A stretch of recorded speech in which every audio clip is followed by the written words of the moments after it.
Nyuka ssente bw'ekibiina kya NRM omukyala era omukubiriza w'olukiiko lw'eggwanga olukulu Anita Among azze akulemberamu ababaka abalonde abeesimbawo ku bwannamunigina okwolekera ku kitebe eky'ekibiina ki NRM okulaga nga bwe beetegese okukolagana nakyo wakati mu ntambuza y'emirimu mu palamenti ejja ey'omulundi ogw'e12 gye bagenda okutuulamu. Nabwe kityo olwaleero ababaka abaavuganya ku bwannamunigina mu kalulu akawedde ne bawangula 30 batadde emikono ku ndagaano n'ekibiina ki NRM okukolagana nakyo ng'enteekateeka eno ebadde ku kitebe kya NRM ku luguudo kya Ddondo mu Kampala.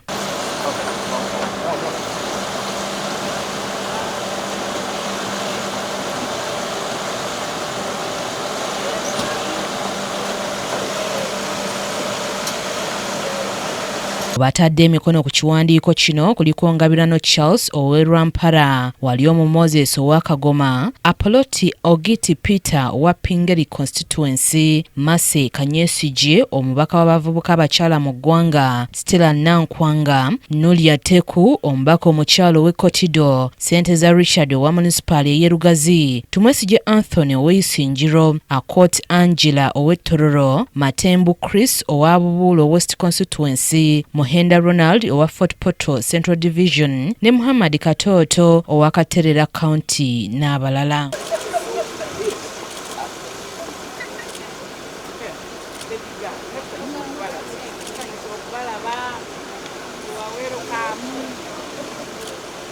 Omukubiriza wa Parliament Anita Among akakasizza ababaka bano nti nabo bagenda kubeera kitundutundu kyabo ababaka ba NRM abagenda okwetaba mu lusirika olugenda okubeera ekyankwanzi, ng'era abakakasizza nti si baakubaleka amabega mu nsonga zonna ezikwatagana n'ekibiina ki NRM, era n'akubiriza ababaka ba NRM abali mu Parliament okukolagana obulungi nabo. Who have signed a memorandum of understanding with the party will get. If it is in a leadership, we will equally give leadership to the independents. We have slots assigned to independents. So you should know you are in the right place. You are at home. Even when we are going to Chankwansi for the retreat, we will invite you.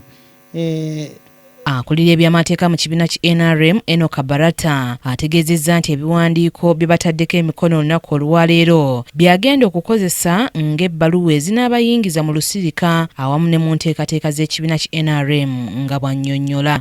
What you are doing essentially right now, I think the document that we drafted and presented to you, that we discussed, is an expression of interest to sign or to enter into a memorandum of understanding with the party.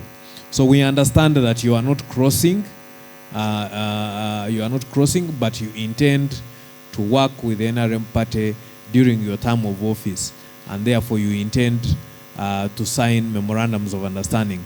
So once you have given me these documents of expression of interest, sign a memorandum of understanding, it is those documents that I will use to compile the list to the Secretary General to make the invitations, because we will invite those who are willing to work with us. Kabagahe Mary Rose yakusakidde eggulire lino ku KTV amalindirire.